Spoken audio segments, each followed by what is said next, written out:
오늘은 육조단경 제8 당 황실에서 조서를 보내 법을 묻다. 당 황실에서 조서를 보내 법을 묻다. 네, 분 보겠습니다. 신룡 2년 정월 대보름날 측천무와 중종은 조서를 내려 말했다. 임금이 백성들한테 내리는 어떤 그런 서신 같은 걸 조서라고 한 것 같아요. 일반적으로. 짐은 숭악해한 대통신수 두 스님을 청하여 궁중에서 공양을 드리며 온갖 일들로 바쁜 틈틈이 매번 일승을 탐구하고자 하였습니다. 이때 일승이 뭔지는 아시죠? 일승, 일불승, 일승. 깨달음, 하나의 깨달음의 경지를 일승이라고 얘기하는 거예요. 지금 우리로 따지면은 종지죠. 이론상 자리를 일승이라고 하는 거예요. 그러니까 이분은 이제 왕인데 이 왕이 숭악해한 대통신수 이 두 스님, 이 둘 다 이제 오조 홍인문화에서 나온 분이고 신수 스님은 육조 해능대사하고 라이벌 관계에 있었던 분인 거 아시죠? 그러니까 이분을 이제 쉽게 말해서 국가에서 이렇게 모시는 스승이에요. 신수가. 가벼운 사람이 아닙니다. 그러니까 그 두 스님을 이렇게 했는데 매번 이분들을 모시고 일승을 탐구하고자 노력했다. 이제, 그러니까 그때 당시에는 왕이 이런 걸 공부했던 거예요. 그러니까 귀족들이나 이런 사람들도 사실은 뭐냐면 이러한 깨달음, 선불교에 어느 정도 발을 담그고 있지 않으면은 약간 좀 수준이 약간 좀 부족한. 예를 들면은 왜 귀족 사회에서는 이렇게 뭔가 있잖아요. 예를 들면 악기도 다룰 줄 알아야 되고 외국어도 이렇게 할 줄 알아야 되고 이런 것처럼 하나의 장식품처럼 불가의 선불교에 대한 어떤 이해가 깊어야만이 이렇게 좀 자기 수준이 좀 높아지는 뭔가 좀 요런 분위기가 있었던 시대죠. 당나라 때니까. 무슨 말인지 이해가 되시는 게 휩쓸던 때니까.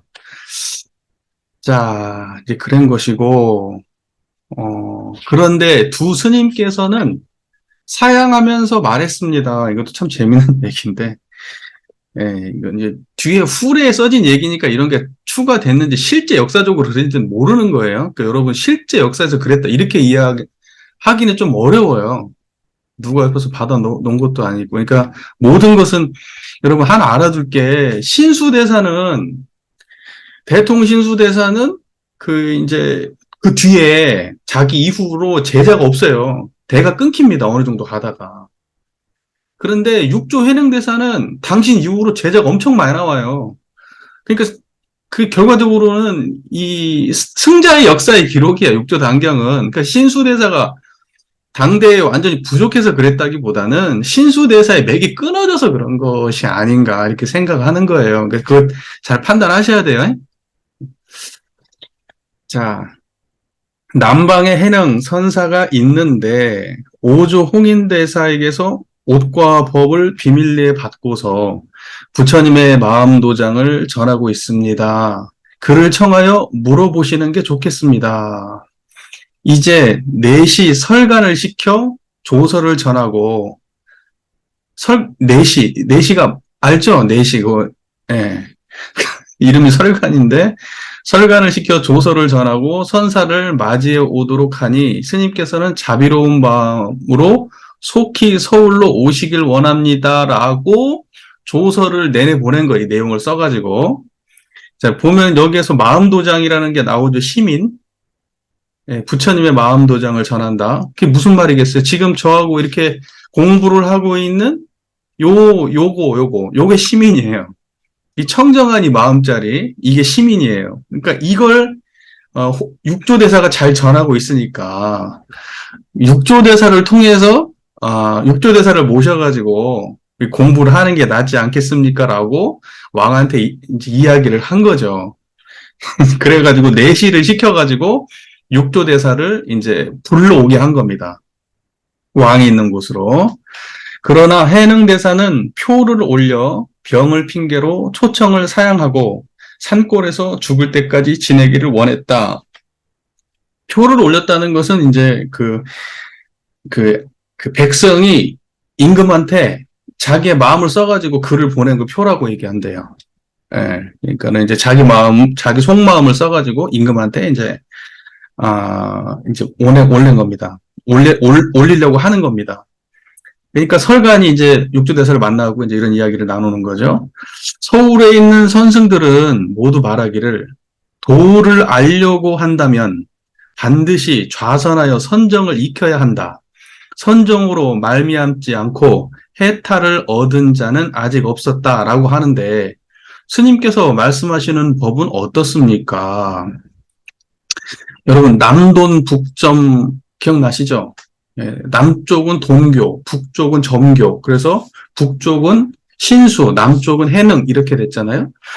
그러니까 뭐냐면 지금 그 임금님이 있는 그 수도는 전부 다 어떤 걸 공부하고 있냐면 점교를 공부하고 있는 거예요. 점교. 그러니까는 신수대사의 입장이 거기에 그 수도에서는 보편적인 입장인 거예요. 그러니까 그거에 대해서 육조대사한테 묻는 거예요.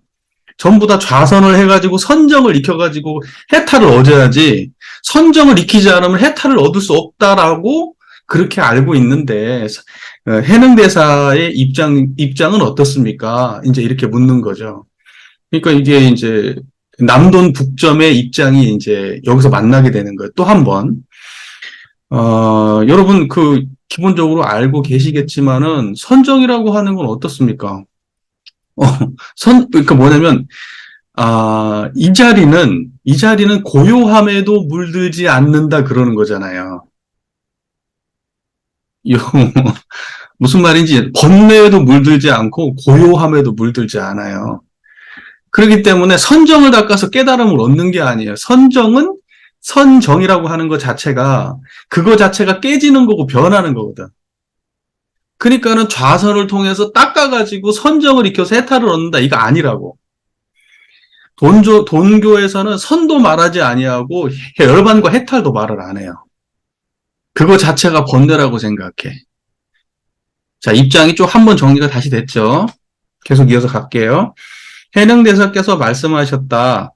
도는 마음으로부터 깨닫는 것인데 어찌 않는 것에 있겠습니까? 마음 깨닫는데 않는 것에는 깨달음이 없다. 이거에 대한 그 남학회왕과 마조의 이야기 아시죠? 남학회왕하고 마조 이야기 모르세요? 이렇게 마조가 열심히 좌선하고 있는데 남학회왕이 찾아가가지고 그 기왓장을 빡빡 간단 말입니다. 드륵드륵 갈았는지 삑삑 갈았는지 하여튼 막 열심히 갈아댔어. 시끄러우니까 마조가 좌선 막 열심히 하다가 나와가지고 도대체 뭐 하시는 거냐고 하니까 내가 이거 갈아가지고 겨울 만들려고 한다. 그렇게 얘기하니까 어떻게 이 기왓장을 갈아서 거울을 만듭니까? 이렇게 얘기하니까 남학회왕이 좌선해가지고 부처가 되려고 하는 니놈 하는 짓이나 이게 뭐가 다르냐 이런 식으로 이야기를 하니까 그럼 어떻게 해야 됩니까? 라고 이야기하니까 수레가 안 가면 말을 때려야 되겠느냐, 소를 때려야 되겠냐, 아니면 그 수레를 때려야 되느냐. 이렇게 얘기한 거예요. 그러니까는 뭐냐면 마음을 깨치려고 하는데 몸을 가만히 안 움직이게 한다고 해서 마음이 고요해지는 건 아니란 말이에요. 자, 보세요. 몸을 가만히 제자리에 앉혀놓는다고 해서 마음이 열반과 해탈의 길로 가는 게 아니라고. 몸은 몸이고 마음은 마음이라고. 마음을 닦으려고 하면 마음을 보아서 마음을 손을 대야 되는데 몸을 가만히 앉혀놓고 마음이 닦이길 기대하고 있으면 이게 안 맞다. 무슨 말인지 이해가 되시잖아요? 지금 그러한 의도의 말이에요. 그러니까는 점교에서는 좌선에 대해서 중요성을 강조하는 거예요. 정을 닦아가지고 해탈 열반으로 갈 수 있다. 그러나 돈교에서는 그렇게 하지 않는다. 몸을 앉혀놓고 좌선을 오래 한다고 해서 깨달음 얻을 수 없다. 이렇게 보는 거예요. 돈교의 입장은. 이해가 잘 되시죠? 자, 도는 마음으로부터 깨닫는 것인데 어찌 않는 것에 있겠습니까? 경전에서 말했습니다. 만약 열애가 앉거나 눕는다고 말한다면 이것은 삿된 도를 행하는 것입니다. 열애가 앉거나 눕는다고 말한다면 이건 삿된 도를 행하는 것입니다. 무슨 까닭인가? 열애는 오지도 않고 가지도 않기 때문입니다. 생겨나지도 않고 없어지지도 않는 것이 열애의 깨끗한 선이요. 모든 법이 텅 비어 고요한 것이 열애의 깨끗한 좌입니다. 결국 깨달음도 없는데 하물며 안 깼습니까? 이렇게 말해요. 자, 보세요. 말이 조금 복잡한 것 같은데 이게 금강경에 나와 있는 내용을 인용한 거라고 지금 얘기돼 있죠. 밑에 주석에. 금강경에 보면은 그 열애라는 게 나오잖아요. 열애. 그러니까 우리가 열애를 어떻게 해요? 불래 불거가 열애예요. 그러니까 오지도 않고 가지도 않는 그게 열애야. 그러니까 보세요. 열애는 뭐가 열애입니까? 몸은 오고 가요. 변화하고. 항상 이쪽 아니면 저쪽에 있는 거예요. 몸이라고 하는 건. 생각도 마찬가지고 어떤 것도 이쪽 아니면 저쪽에 있어요. 오고 가는 게 있단 말입니다. 자, 그런데 오고 감이 없는 물건이 있어요. 그게 열애예요. 열애. 그러니까 열애라고 하는 것은 몸뚱아리, 부처님의 색신을 두고 하는 말이 아니에요. 우리가 상상한 그 부처님을 열애라고 하는 게 아니에요. 여기서 말하는 열애는 깨달은 그 자리를 열애라고 하는 거예요. 그러니까 진짜 부처가 열애인데 진짜 부처는 뭐냐? 불래불거라고. 오고 감이 없는 게 그게 진짜 열애라고. 그러니까 우리가 열애 그러면 막 사람을 이렇게 상상하고 부처님을 상상하면서 부처님의 명호 중에 하나가 열애니까 부처님을 상상하면서 열애를 생각한다면 그 열애 아니라는 거예요. 여기서 말하는 열애는 깨달은 그 경지, 그걸 열애라고 말하는 거예요. 그러니까 지금 제 얘기를 듣고 있고 저와 함께 공부하고 있고 지금 청정한 이거 있죠. 이게 열애예요. 이게 열애예요. 자, 헷갈리지 않으시죠? 그래서 보세요.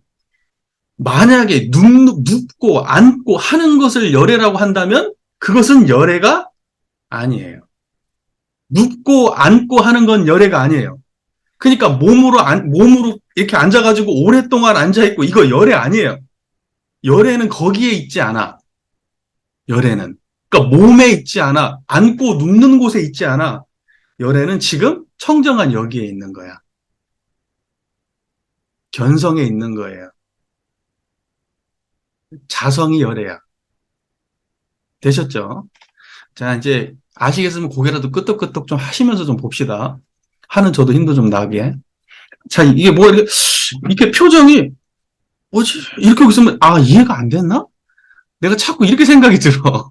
근데 이렇게라도 하고 나도 표정을 보면 좀 이해가 됐구나. 이제 이렇게 생각하고 저도 설명을 안 하는데 이렇게 있으면 이해가 안 됐나 보다. 또 제가 설명하게 되거든요. 그러니까 됐으면 됐다라고 표정 좀 보여주세요. 조금이라도 까딱까딱 해보세요. 자, 보세요. 무슨 말인지 아시겠죠? 열애라고 하는 것은 오지도 않고 가지도 않는 것인데 몸을 누여가지고 앉고 눕는 것으로 가지고 열애를 찾는다면 그건 삿된도다 이렇게 얘기해요. 그러니까 남종선에 대해서 비판하는 거예요.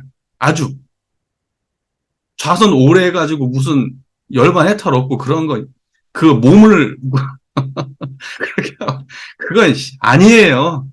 아니야. 확 그냥 단박에 그냥 까버린 거예요. 쉽게 말해서. 자, 그 다음에 생겨나지도 않고 없어지지도 않는 것이 열애의 깨끗한 선이요. 생겨나지도 않고 없어지지도 않는 거. 불생불멸한 거. 그게 선이다. 그러니까 우리는 선한다고 하면은 앉아있는 게 선이 아니고 생겨나지도 않고 없어지지도 않는 것을 관하는 게 선인 거예요. 그럼 그게 뭐야? 이거 듣는 자리가 그래. 여러분 밥 먹을 때 그래. 걸어갈 때 그러고 여러분 일하잖아요. 일하실 때 항상 그 모든 변화를 드러내고 있는 그 자리가 생겨나지도 않고 멸하지도 않는 거예요. 그것을 관할 수가 있으면 그게 좌야. 그 다음에 모든 법이 텅 비어 고요한 것이 열애의 깨끗한 좌입니다. 그 자리는 텅 비었어. 색깔이 없고 형체가 없고 모양이 없어. 비었단 말입니다. 어떤 것도 없어. 여러분이 하는 번뇌를 끓이는데도 불구하고 이 자리는 번뇌를 드러내지만 번뇌가 없어. 고통을 겪고 있지만 이 자리는 고통이 없어.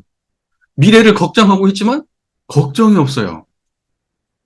이걸 보고 뭐라 그러냐? 텅 비었다, 공이다 이렇게 말해. 이걸 선이라고 말하는 거라고. 그러니까 결국은 우리가 무슨 열심히 뭘 닦아가지고 뭘 얻고 뭐 이런다고 하지만 사실은 우리의 본래 면목은 이미 깨끗하고 텅 비었어. 고요하고. 그렇기 때문에 닦으려고 뭘 할 게 없어. 깨닫는다고 하지만 깨닫는 것도 우리의 생각에 불과해. 이미 우리는 깨달을 것이 없어. 원래 그러니까. 그래서 깨달음을 세우면 도노가 아니야. 깨달음을 세우지 마라. 깨달음을 세우면 도노가 아니고 깨달음이라고 하는 것을 세우는 순간 점수로 가는 거예요. 우리는 이미 깨달았다. 이렇게 보는 거예요. 그러니까 이것은 모르겠어요. 네, 저는. 그러니까 깨달은 사람이 완전히 깨달음의 경지에 물들어 있으면 자기 입장은 분명해요. 저는 그래서 그거에 대해서는 의심을 안 해. 그러나 깨닫지 못한 사람 입장에서는 까마득한 거야. 근데 이게 너무 한쪽 입장을 이야기하는 것 같아서 제가 좀 안타까움이 좀 있어요. 그러니까 결과적으로는 그 양면을 다 봐야 되는데 지금 우리가 공부하고 있는 이 조사서는 이러한 거예요. 그러니까 이건 이렇게 보는 거예요. 이해되시죠? 예, 그러니까 이건 이렇게 보는 겁니다. 그래서 그런데 결국 깨달음도 없는데 하물며 안 깼습니까? 뭘 얻겠다고 앉아요. 깨달음도 없는데 이렇게 말해요. 그러니까 완전히 좌선에서 깨닫는다는 것을 박살내버린 거예요. 박살내버린 겁니다. 우리 말 나오니까 제가 얘기하자면 우리 교단도 좀 그런 거 있죠, 여러분. 우리 좌선 막 엄청 중요하게 생각하잖아요. 저도 그랬거든요. 저 엄청 좌선 중요하게 생각했던 사람인데 근데 좌선하고는 관계가 없는 거야. 좌선은 양성 공부였던 거예요. 근데 나는 좌선이 견성 공부인 줄 알았어. 착각을 했어. 그래서 왜 좌선을 양성 공부라고 해놨는지, 나 그게 항상 의심스러웠어. 좌선에서 깨달을 수 있다고 생각했거든요. 근데 지금도 열심히들 하고 계세요. 그 좌선에서 어떤 경지를 느꼈다, 뭘 체험을 했다, 뭐 나는 얼마 만에 좌선에 무슨 경지에 든다, 이렇게 얘기하시는 분들 많이 있어요. 뭐 얼마 동안 했다. 막상 보면 없어요. 쥐뿔도 없어요. 그래서 정신 차려야 돼. 정신 차려야 된다고. 착각하면 안 돼. 오래 앉아 있었다고, 무슨 경지를 얻었다고, 그 얻은 것이 진짜 맞는지 확인해 봐야 돼. 그 얻는 거 진짜 제대로 얻은 것인지, 자기가 들어갔다고 하는 경지, 그거 진짜 맞는 건지. 이거 알면은 들어가고 나올 게 없어요. 들어갔다고 생각하면 벌써 망상 끓인 거야. 특정한 느낌을 가진 거예요. 근데 좌선을 해가지고 뭘 느꼈다? 뭘 얻었다? 난 좌선하기 전과 다른 경험을 했다? 그러면은 육조대사 입장에서 보면은 그것은 뭐라고 표현했죠, 여기? 삿된도다는 그 삿된도, 사도예요, 사도. 무슨 말인지 이해가 되시죠? 그러니까 우리가 지금 우리 공부에 대해서 한번 생각해 볼 필요가 있다는 거지. 열심히는 하는데 과연 그게 진짜인가? 그리고 만약에 내가 좌선을 통해 가지고 경지를 맛봤다. 근데 일상에서 모른다. 일상에서 그게 일상에서는 만나지 않는데 좌선에서만 만나는 경지다. 그러면 제가요, 장담컨대 그건 아니에요. 그건 장담컨대 그건 뭐 불교 깨달음의 역사 전체를 놓고 봐도 그건 그냥 자기만의 거예요. 보편성을 가진 깨달음이 아니에요. 그러니까는 좌선에서 만나는 그 자리는 일상에서 만나야 돼. 일상에서 만나던 게 좌선에서 만나져야 돼. 그래서 좌선하는 행위와 일상생활이 하나도 괴리감이 없을 때가 올바로 본 거예요. 그러니까 밥 먹을 때 만나는 그 자리가 단전 챙길 때 만나는 그 자리여야 된다고. 번뇌 있을 때 만나는 그 자리가 번뇌 없을 때 만나는 자리여야 된다고. 자, 중요한 거예요. 중요한 거. 착각하는 사람들이 너무 많아. 착각하는 사람들이. 제가 대표적으로 그랬고, 열심히 했거든. 얼마나 돕기 싫었겠어. 나름의 경험들. 그거 가지고 자랑도 깨치고 쏠쏠했거든. 나 좀 찬다고. 나 좀 얼마나 했다고. 뭐 기도 좀 돌린다고. 이런 느낌 있었다고. 그게 내 백그라운드였는데, 지나고 보니까, 아유, 유추해서 말도 못 꺼내. 지금 생각하면 너무 창피해. 너무 몰랐던 것 같아. 그거 털어버리고 나니까 너무 개운해. 아우, 세상 여러분도요, 수행하면서 내가 조금 괜찮았지, 조금 잘났지 하는 그런 거 있잖아요? 그냥 버리세요, 그냥. 아무것도 갖고 계지 마세요. 그게 제일 좋은 거예요.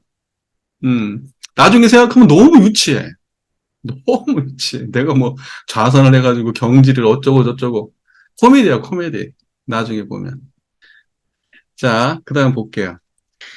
제가 서울로 돌아가면 임금께서 반드시 물으실 것입니다. 원컨대 스님께서는 자비를 베풀어 마음의 요체를 가르쳐 주십시오. 마음의 요체. 마음의 요체가 뭡니까? 아시겠죠? 모든 생멸심을 드러내는 그 바탕에 그 진짜 실상의 자리를 요체라고 말하는 거예요. 지금 청정한 거 그게 마음의 요체예요. 두 황궁과 서울에서 도를 배우는 사람들에게 전하겠습니다. 내가 서울 올라갔고 당신이 가르쳐준 마음의 요체를 내가 쫙 뻗뜨리겠습니다. 비유하면 하나의 등불이 수만 개의 등에 불을 붙이면 모두 밝아져서 마음이 끝이 없는 것과 같습니다. 내가 등불이 돼가지고 거기 지금 서울에 있는 사람들 전부 다 내가 다 밝혀주겠다. 이게 참 전등이지. 등을 전하는 전등록이라고 있어요. 선호록에 그 어마어마한 양인데 모든 그 깨달은 사람들의 마음과 마음이 이렇게 빛으로 이렇게 등으로 이렇게 탁탁탁탁 전해지는 거거든요. 그러니까 우리가 해야 될 일이 뭔가 제도한다, 뭐 예를 들면 교화한다 이렇게 얘기할 때 전등 사람들한테 빛을 전하는 거야. 깨달음의 빛을. 그러니까 우리 하는 게 행위에 있는지 본질에 있는지 생각해 봐야 돼. 사람 모아놓고 앉혀놓는 데 있는지, 무슨 뭐 문화교화를 한다 그래갖고 원불교를 홍보하는 데 있는지, 한 사람이라도 앉혀놓고 대종사께서 말씀하신 이런 쌍의 진리를 딱 깨닫게 만들어서 변화를 시키는 데 있는지, 한번 깊이 생각해 볼 일이에요. 이 사람은, 자기가 나한테 제대로 알려주면 내가 전하겠다. 이렇게 마음을 내잖아요. 얼마나 대단합니까? 대사께서 말씀하셨다. 도에는 밝고 어둠이 없습니다. 밝고 어둠은 서로 상대하는 뜻입니다. 그것도 까버려요. 그것도 내가 밝히겠다 하는데, 야, 도에는 밝고 어두운 거 없어요. 그것도 까버려. 그것도. 밝고 밝아 끝이 없다는 건 역시 끝이 있습니다. 뭘 밝힌다고 하시지만은, 당신이 밝힌 그것은 진짜 아니에요. 당신이 생각하고 있는 밝힌다는 거 아니에요, 이거. 당신이 뭔가 빛을 내가지고 밝혔다고 하면 그건 생멸심이에요, 그거. 변하는 거라고. 자, 유마경에 이르기를 법은 비교할 것이 없으니 상대가 없기 때문이다라고 말했습니다. 우리가 그거에 나오죠. 우리 의두요목에 뭐라고 나옵니까? 만법과 더불어 짝하지 않는 것이 무엇인가?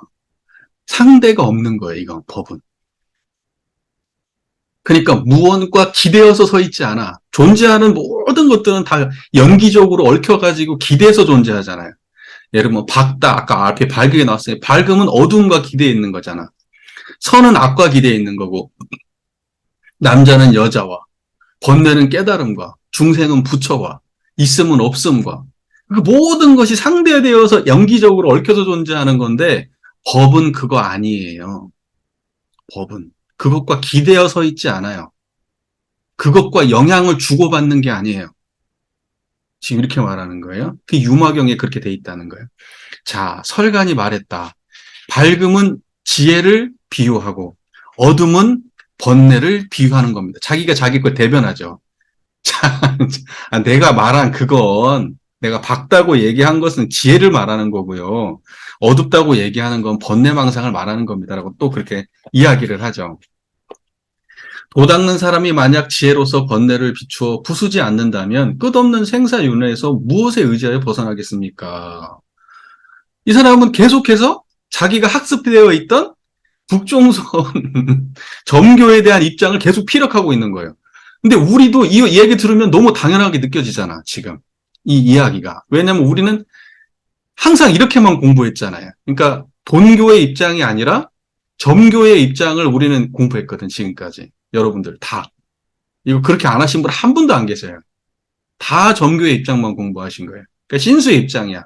우리가 지금까지 공부한 건. 그러니까 이런 이야기들이 약간 우리한테는 생소할 수 있어요. 본교의 입장이. 자, 보세요.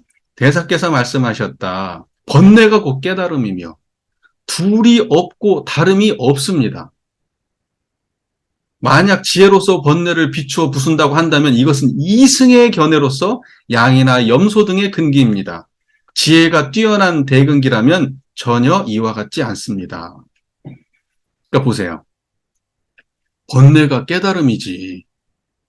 무슨 번뇌를 없애기 위해서 깨달음을 대치를 해가지고 뭘 이걸 없애고, 어둠을 없애기 위해서 빛을 들어가지고 뭘 이걸 없애고, 이렇게 하는 거 아니에요. 번뇌가 드러나는 바로 그게 깨달음이에요. 뭘 없애고 번뇌를 무슨 지혜로 없애고, 어둠을 밝음으로 없애고 그런 거 아니에요. 어두운 그대로가 밝은 거예요. 어리석은 그대로가 지혜예요. 중생 그대로가 부처예요. 이렇게 말하는 거예요. 자, 보세요. 자, 보세요. 저 보세요. 저 보세요. 저 지금 보이세요? 자, 보세요. 자, 보세요. 우리가 지금 이렇게, 일상수요법에서 요란하고 어리석고 그르다.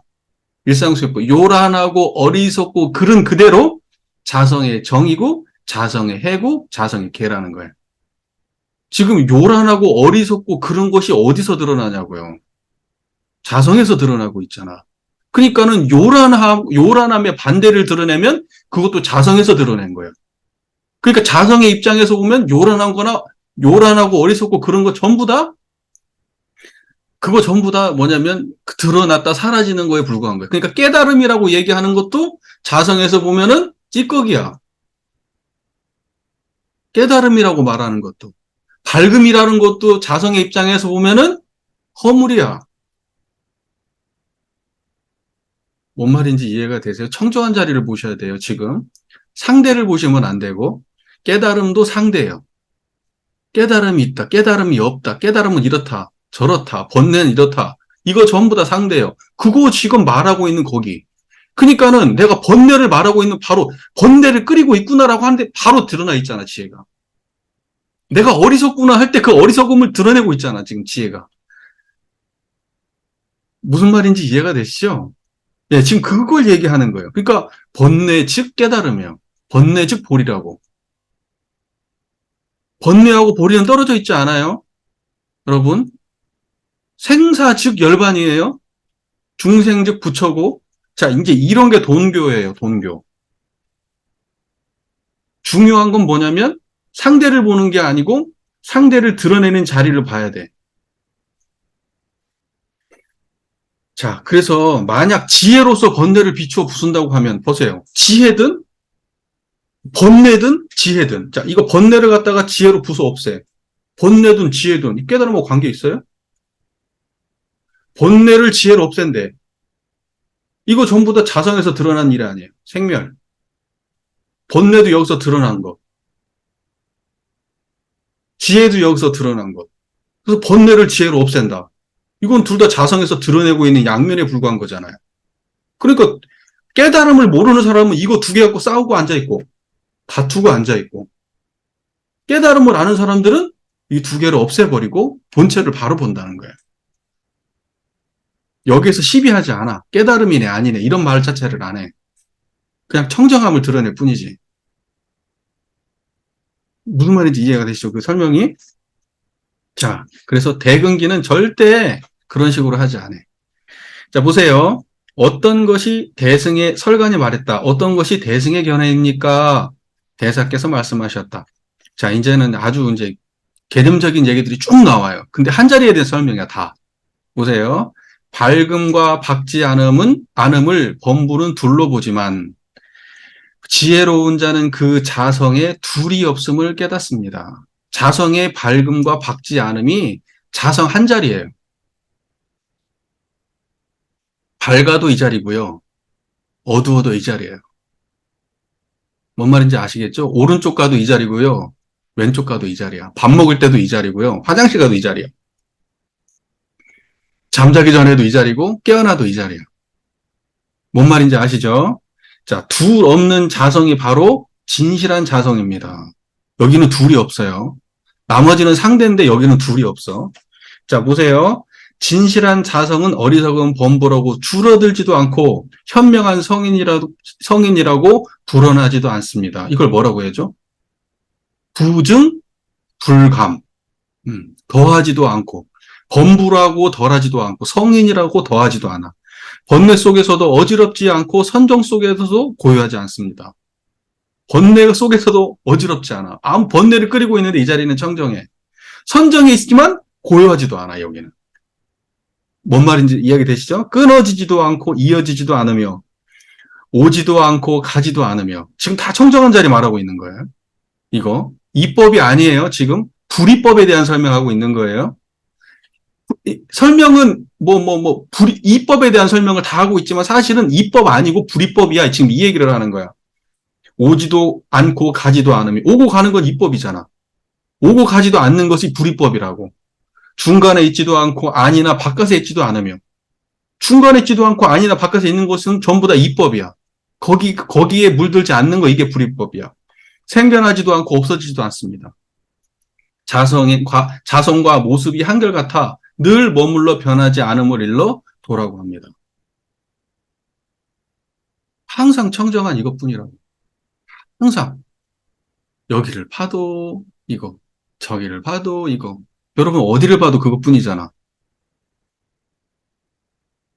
지금 그렇지 않아요? 설간이 말했다. 스님께서는 불생불멸을 말씀하시는데 외도와 어떻게 다릅니까? 설가는요, 이미 이 이야기를 딱 듣는 순간 이게 불생불멸을 말하는지 바로 알았어. 공부께는 한 거지.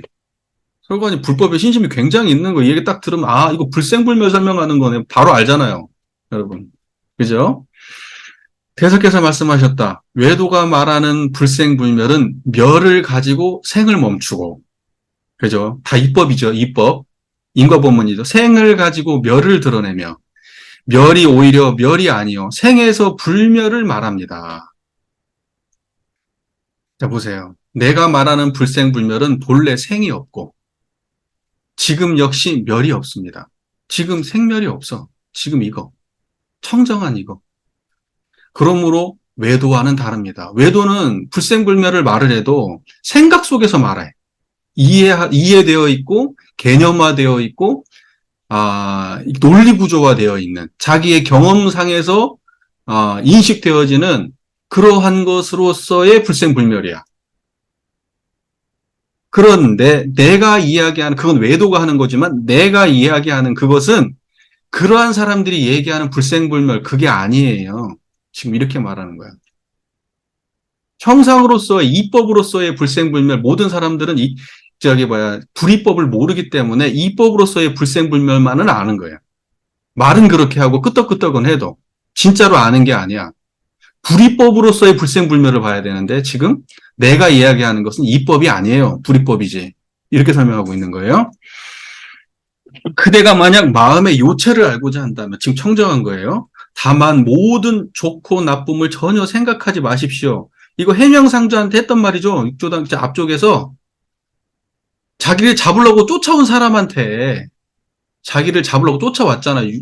오조한테 법을 받고 도망가다가 그래서 가서 바로를 팍 내려놓고 가져가시오. 그러니까 내가 그거 가지러 온 거 아니다. 나는 법을 구하러 왔다. 그러니까는 해명상자가 악도 생각하지 않고 성도 생각하지 않을 때 본래 면목이 뭐냐 이렇게 물어보니까 그때 깨쳤다는 거잖아. 지금 그거 얘기하는 거야.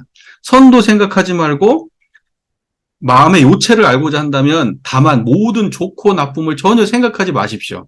그러면 저절로 깨끗한 마음 바탕에 들어갈 수 있으니 생각의 양면을 내려놓으면 깨끗한 마음 바탕에 들어갈 수 있으니 깨끗한 마음 바탕은 청정심체죠. 맑고 늘 고요하면서도 묘한 작용이 끝이 없습니다.